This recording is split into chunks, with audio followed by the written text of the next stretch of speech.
जय स्वामीनारायण मित्रमैत्रिणींनो, तुमचं स्वागत आहे आमच्या छोट्याशा या व्लॉगमध्ये. तर मला ब्लाऊज आलेलं होतं शिवायला भालोदवरून आणि तुम्ही बघू शकता की मला त्या दीदीने सांगितलं होतं की तू मला ताई छानपैकी डिझाईन करून दे, पण तुझ्या मनाची कर, मी तुला काही सांगत नाही. तर आता असं म्हटलं म्हणजे टेन्शनचंच काम राहतं.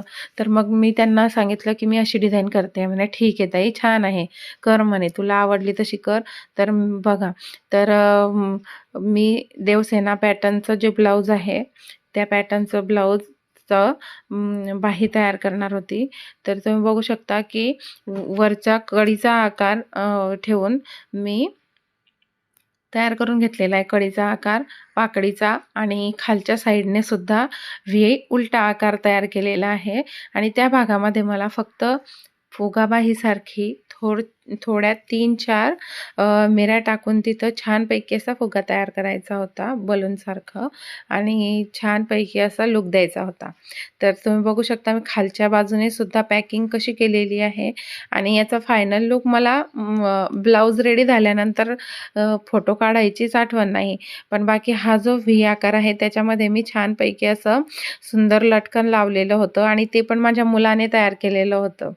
आणि तो म्हणे, "आण मम्मी, मी करू लागतो तुला", कारण वेळ खूपच होऊन गेला होता आणि ती दीदी घ्यायला येऊन गेलेली होती. तर तुम्ही सांगा. आणि हे बघा, 4 ते 5 इंच हा कपडा मी घेतलेला आहे आणि त्याच्यामध्ये टक करून सेंटरला ठेवून शिलाई कशी टाकत आहे तुम्ही बघू शकता. आधी सेंटरला मी टचअप करून घेतलेला आहे आणि देन त्याच्यानंतर हे बघा, वन साईड अशी अटॅच केलेली आहे, देन दुसरी साईडसुद्धा तशीच अटॅच केलेली आहे आणि बघू शकता बलून कसा तयार होतो. आता बऱ्याच बायका काय करतात की या भागावरती सरळ आकार देऊन देतात आणि तो बलून येतच नाही.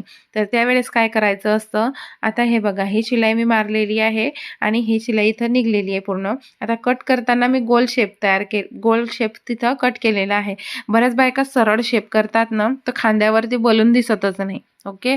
तर हा खालचा जो शेप आहे तो सुद्धा मी उलटा व्ही आकारामध्ये तो शेप तयार करून घेतलेला आहे आणि त्याची फिनिशिंग तुम्ही बघू शकता किती सुंदर आणि सुंदर आलेली आहे. आणि त्याच्यावरती जो पाकळीचा आकार आहे त्या भागाला मी लेस लावून घेत आहे, ते पण गोल्डन कलरची. तुम्हाला जशी पटली तशी तुम्ही त्याच्यावरती लेस लावू शकता आणि त्याचा लुक खूप सुंदर आलेला होता. पण मला त्याचा फायनल लुकचा फोटो काढायचीच आठवण राहिली नाही खरं तर, नाहीतर त्याचा सुद्धा लुक तुम्हाला टाकला असता. पण आता जो बाहीचा लुक आहे तो तुम्ही बघू शकता किती सुंदर आणि छान आणि फिनिशिंग सकट आलेला आहे. ओके. तर ज्यांना शिवायचे असतील त्यांनी कॉन्टॅक्ट नक्की करा.